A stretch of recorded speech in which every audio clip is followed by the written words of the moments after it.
Good afternoon, everyone. Thank you for joining in on the webinar, Job Search Strategies and Tools. My name is Shakeyia Kersey. I am the Assistant Director for Employer Relations in the Center for Career and Professional Development here at Cabrini College, and I'm so happy that you guys are listening in. I also want to thank the Cabrini College Office of Institutional Advancement for providing me with the opportunity to share these job search strategies and tools with you. I have over 8 years of relationship management, training, and job placement experience. I've had the opportunity to work in the engineering, higher education, accounting, and nonprofit industries doing job placement and career training. And today, I would like to discuss the latest trends in job search strategies and introduce some new tools to help enhance your job search.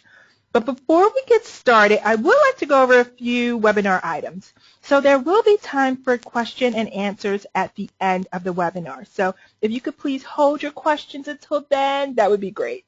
I may ask for your feedback during the webinar. So please chime in. You have a chat box at the bottom of your screen. So please chime in. It's just so that I get a pulse on the crowd and also to get some feedback from you as we go along.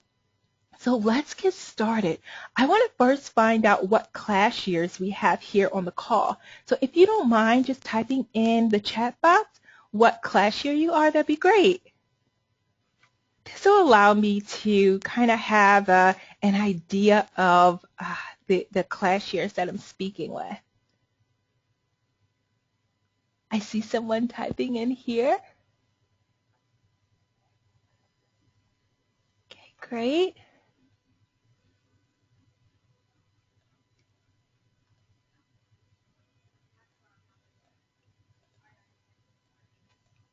All right. Thank you guys so much. Okay, wonderful. So just to go over the agenda.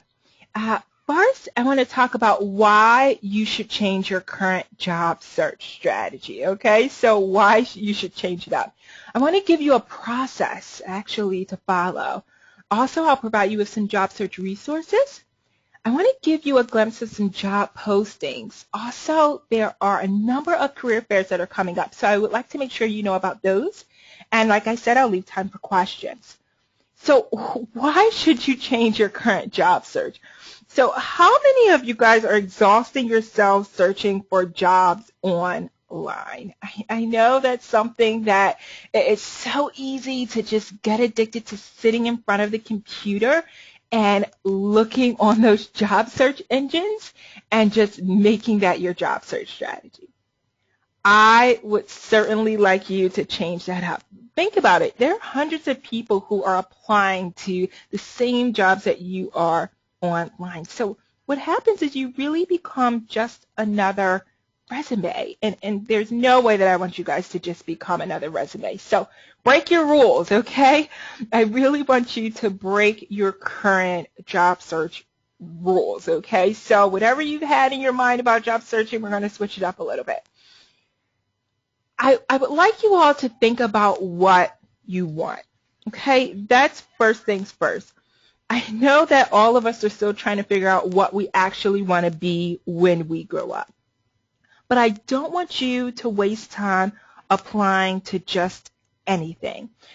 Think about those jobs that you are interested in pursuing and narrow it down to say the two that you're really interested in pursuing. If there's one that you're in a specialized industry or in a specialized field and that's what you're going after, great. But if there are a number of different opportunities that you are entertaining, I want you to hone down your interests on about 2 interests that you have and focus on those 2. Think about if you would like to work for a large company or a small company in a center city or in a Philadelphia suburb. What's your current living situation, and how will that change in a few months, okay, in 6 months to a year? All of these factors matter because it really matters in how you actually target your job search. Because, again, I don't want you to waste your time applying for anything and everything that's posted on the job boards or that people tell you about, okay? Identify those companies that you're interested in working for, I was looking at an article, and it said, really make a list of those companies that you would love to work for. Those companies that, for whatever reason, are on the top of your list. Now, I'm not saying limit your job search to only those companies, but you should certainly be looking at the opportunities that are available at those specific companies. And the reason why it's a good idea to actually target your job search to those companies that you're interested in is because you can begin to build your network around those companies, find out what types of programs that those companies offer, and other types of opportunities that that specific company has, and what it takes to get into that specific company. Okay? It also increases the likelihood of you being satisfied where you are, so I really want you to think about that as part of your target. Next in the process, I was reading a Forbes article, September 2014, that they posted that said, don't worry about meeting all of the qualifications of a job posting. A lot of people get hung up that they do not have all the qualifications, and they say, you know what, I think that I can do this job, however, there's this one piece or these two pieces that I don't have. Well, think of it this way. If hiring managers only hired people who met all the qualifications on the job description, they would have a really difficult time filling all of the opening positions that they have. Okay, hiring managers are not, hiring only those individuals who fit all of the qualifications. That qualification list is essentially the wish list, okay? Sure, they want someone who can meet most of those qualifications, but it doesn't necessarily have to be all the qualifications. So I want you guys to keep that in mind when you're in your job search, because what can happen is you can weed out a lot of positions that you could actually qualify for and would be great opportunities for you because you don't think that you are qualified. Next, I would love for everyone to develop a solid resume. The thing is, recruiters are looking at your resume, and this is the gateway to them deciding whether or not they would like to move forward to meeting with you. The nice thing is that you're an alumni of Cabrini College, and the Center for Career and Professional Development is here to help you develop a solid resume. But so that you can get started before you come in to meet with us, there are a number of things you want to get on your resume. First off, you want to highlight all of your strengths, and you want to quantify your successes. So how do you do that? What you can include, the first thing you should include on your resume is a qualification summary. A qualification summary is essentially 4 to 8 sentences or bullet points that highlight why you are the perfect candidate for the position. So it may say that you have over 10 years in business development experience, or that you have 5 years in business development experience, that you have in 2014 topped all sales in the company by $2 million. You're really quantifying and highlighting all the attributes that you have and the reason why you are the stellar candidate. Next on the resume is your professional experience. Essentially, it's your work experience. Next, you want to make sure that you include volunteer work. So employers love to see people who are involved in the community, and obviously, as Cabrini alum, I know that you guys are involved and have lots of volunteer work to include. Any certifications that you have, do you have a CPA? Whatever qualifications that you have that are specific to your profession, make sure that you include that. Do you hold a leadership position within the Young Professionals Network, within your area? If you do, list that, any leadership positions that you have, any activities that you're involved in. Are you a member of the Mainline Chamber of Commerce or the Philadelphia Chamber of Commerce? That information is important. And then your technology. Of course, you should include Microsoft Suite on there, but if there are specific internal databases that are relevant to your industry, you should include them. And then, of course, you want to make sure that you include your education on your resume. So I just wanted to get you started, and I would like you guys to know how important it is to have a solid, strong resume. Next in the process, monitor your time wisely. I was very taken aback by this percentage, but really it's not surprising. 75% of positions are obtained via referrals.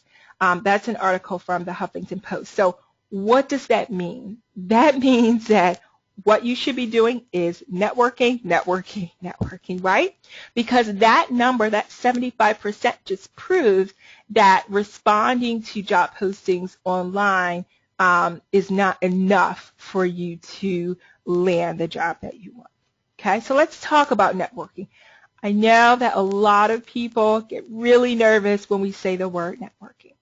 But I found a neat article in February's edition of the Huffington Post that talked about myths around networking. And I thought that that was important for you to understand as part of your job search process, because I would like to kind of dispel these myths that are out there about networking so that we can begin the process of networking. So a lot of people say that networking is hard, okay? But think about your family, your friends. Those people are a part of your network. So you should definitely begin to tell family members, begin to tell friends that you are looking for a job. Let them know what your interests are. Send them your resume. Find out if there's anyone within their network that are connected to the industry that you're interested in. And in addition to that, a great thing to do is to start doing some informational interviews. An informational interview is when you interview a friend or a friend of a friend who has the same profession that you're interested in pursuing, and that you just take about 30 minutes, ask if you can speak with them, and talk to them about their positions and talk to them about their companies. What that does, it allows you to gain some additional information about the profession you're interested in and how they got there. Also allows you to gain some additional insight about the company they work for or the organization or hospital that they work for, and see if it would be a good place for you to start looking at.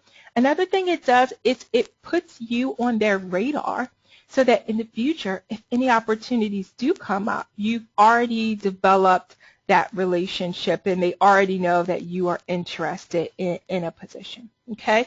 Another myth that's out there is that networking means large rooms full of strangers. And as I've just said, it does not necessarily mean that you're doing that. Start with your family and friends. Start with their friends. Another thing I'm going to tell you about in a moment is the Cabrini College Alumni group on LinkedIn. So there are other ways to network outside of being in a large room full of strangers. Now, if you are the type of person that enjoys, networking at various events and being in large rooms and networking, go for it. Definitely join your, or you know what, you don't even have to join your chambers. Just go to the events, the Mainline Chamber of Commerce, the Philadelphia Chamber of Commerce. Find the associations that are linked to your specific industries. Find those local associations, those local groups, and find out when they meet, what type of events they hold. You don't have to be a member to attend these events, okay? So if you are the type of person that, really enjoys doing that, definitely do it. If you are not the type of person that enjoys that, it's okay to try and give it a try, okay? The third myth is that networking is using people. Definitely get that out of your mind, okay? People make the world go round. And one of the good things that you can do when you begin talking to people and getting to know people is think about how you can help them. Because the worst thing is to give someone the impression that you're only networking with them just to get a job. In fact, I don't want you to think of networking that way, and I don't want you to use it in that way. I want when you meet someone for you to really think about how you can be of service to them, how you can help them in some way. If there is someone in your network you can introduce them to, okay? Once you meet them, if you think about them and you come across an article that may benefit them, send it to them, okay? I don't want you to think of networking as using people, okay? Because remember, people make the world go round. Okay, keep an active network. So once you start a network, keep it active. I know one of the things that I do just to keep up and manage myself is I've kept a spreadsheet of those people that I've met, at different events or met through LinkedIn or just met and connected with at different places. And I keep a spreadsheet. I also try and think about the last time I talked with them, and I check in with them.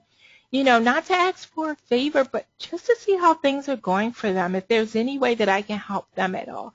Keeping that network active is really important, and it keeps you on the forefront of their mind. It keeps them on the forefront of your mind if you could ever help them. That Cabrini College alumni page is such a valuable resource to all of our alumni. How many of you utilize the Cabrini College alumni page? Just to get a sense. Okay. That Cabrini College alumni page, what happens is on a regular basis, jobs are posted on the Cabrini College alumni LinkedIn page. The neat thing is that the jobs that are posted on their page is typically coming from partnerships and employers that are requesting us to disseminate the information to you. So essentially, we have relationships with the employers who are having jobs posted up on the LinkedIn Cabrini alumni page, and I'm posting jobs on there regularly, and it's from the employers who provide me with the job postings. So in order to join the Cabrini College LinkedIn alumni page, if you have a LinkedIn page, all you have to do is type in Cabrini College alumni page. It'll come in. You can join. It may take a day or two or a couple of days for your profile to be approved, and then you have expanded your network automatically. In a matter of days, you've expanded your network, okay? And then you can utilize that page to look at the other individuals who are members of the Cabrini College LinkedIn alumni page. See where they work, what they do, reach out to them. That's another resource to you. Be proactive rather than reactive. And we've kind of talked about that.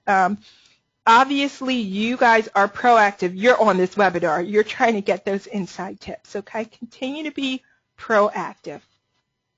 Focus on what you have to offer. Focus on what you are bringing to the table. Do not compare yourself to others, okay? That's one sure, easy way to discover yourself is thinking about what other candidates bring to the table. Really think about what you have to offer. Focus on those things and be confident in that so that that's what you're exhibiting and bringing to employers.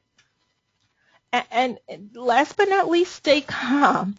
Dr. Travis Bradbury is the co-author of Emotional Intelligence and the president for Talent Smart. And he said, through all your job searching, stay calm. When you panic, you start to apply for and accept any job. And that's not what we want you to do. We want you to stay calm, continue to work through the process, and that way you can always be thinking with a clear mind of what you really want, and you're not just responding to anything. And if you already have a job and looking to transition, be grateful for the job that you already have. Even throughout your job search process, you'd be surprised how changing your outlook on things really helps you get through those tough times, okay? So just going over the process one last time, know what you're looking for. Don't wait for the perfect job. Develop your resume. Monitor your time wisely. Forget about those networking myths. Keep an active network. Be proactive rather than reactive. Do not compare yourself to others. And stay calm. I want to just give you some of the Cabrini job search resources. We already talked about the Cabrini College alumni page on LinkedIn. The last three resources that are listed are all under job search tools on the Center for Career and Professional Development website. Okay, so Interview Stream is a wonderful portal. What it allows you to do is actually practice interviewing on your computer. So if you have a webcam, an actual virtual person will appear They'll ask you some questions that is normally asked in an interview. You'll respond to them. The software will record you. You can actually look back on the recording and see some of the things that you may want to tweak or how you respond to things. Wonderful resource. Career Shift, actually what it does is it pulls in all of the job postings that are on Indeed, on Monster, on all of the major job search portals into one portal for you. And what it does, a lot of times, it's posting these positions before they're even posted on the other web portals. So it's kind of like the untapped job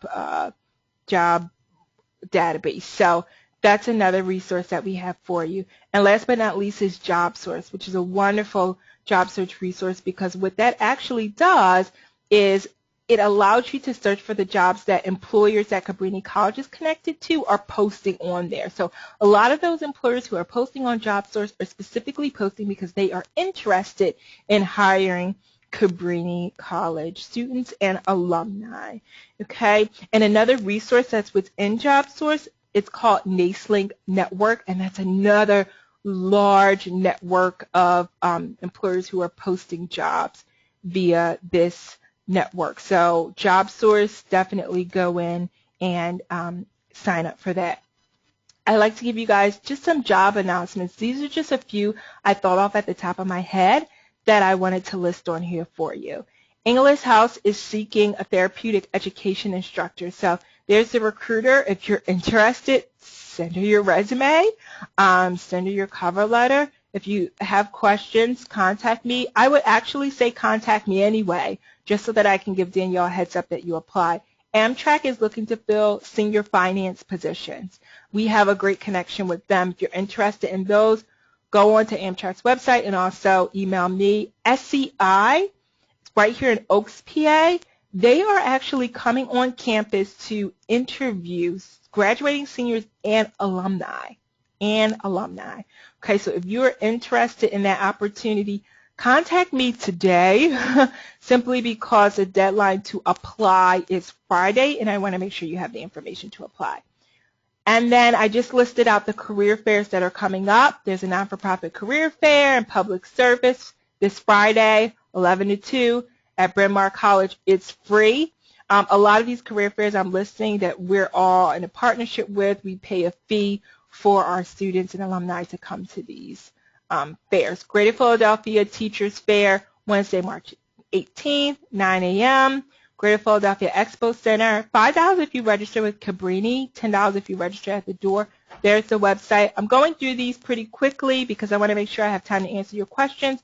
However, this webinar will be saved, so you can always go back to it. You see there's the Intercollegiate College Fair. This is a SEPSHE run event. So actually Cabrini is helping with this career fair. It's right at Eastern across the street, March 25th.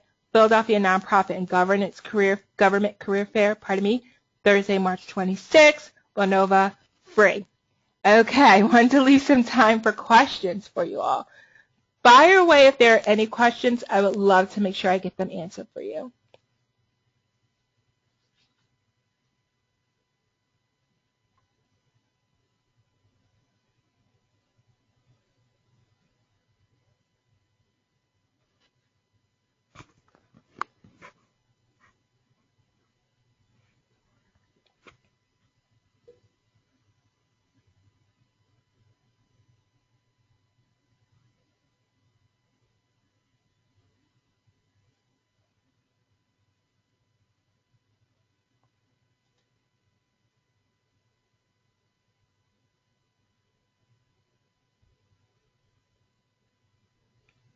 Okay, if there are no questions, there's our contact information right there. So you see Nancy Hutchison is the Director of the Center for Career and Professional Development.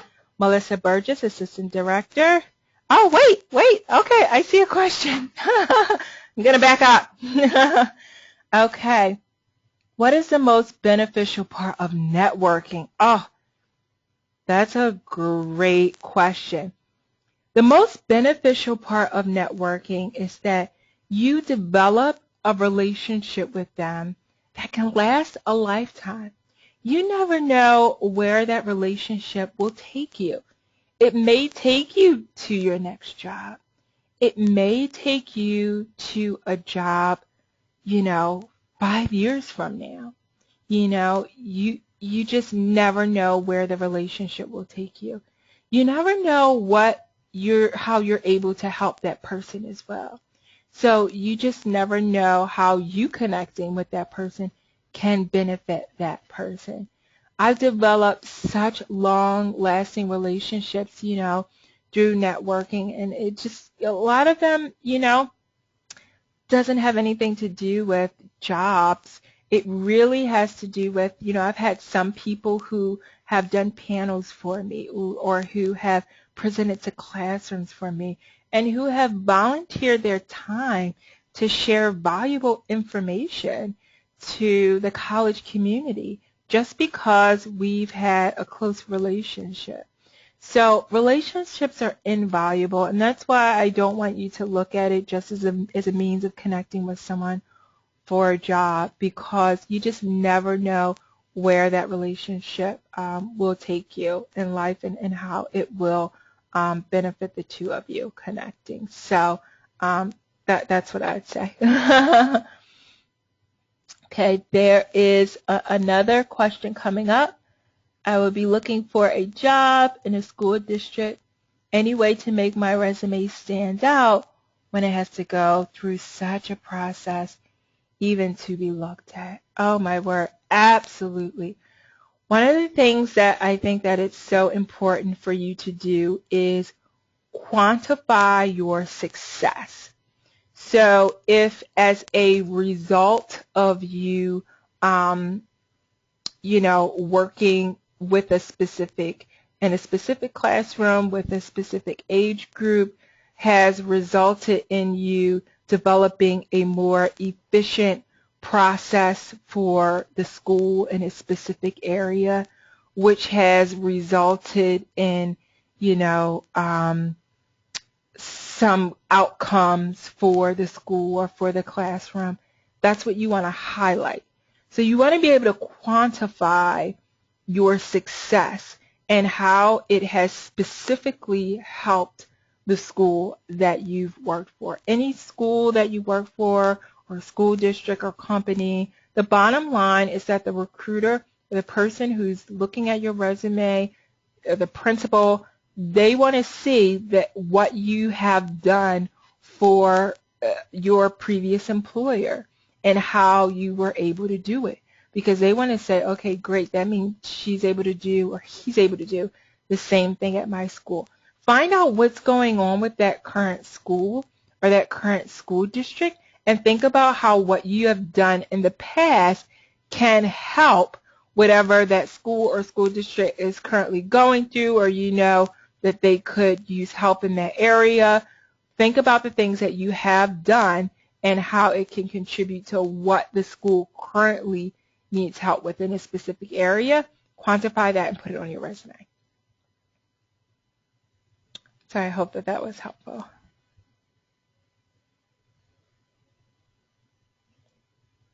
Oh, you're welcome. Absolutely. Don't be afraid to call the actual office and let them know that you applied to the position as well. And I got that advice from a superintendent. And I think a lot of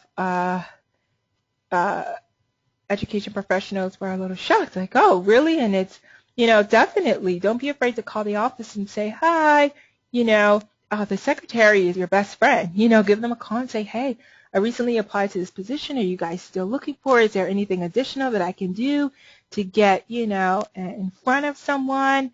Do that. Don't be afraid to do it, okay?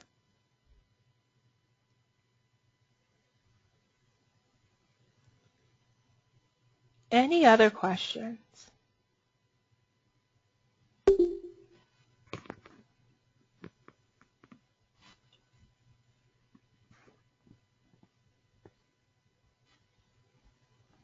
Okay.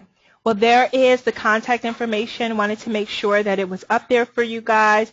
Again, Nancy Hutchison, Director, Melissa Burgess, Assistant Director, everyone, me, Betsy Wiley, our administrative assistant. She's amazing.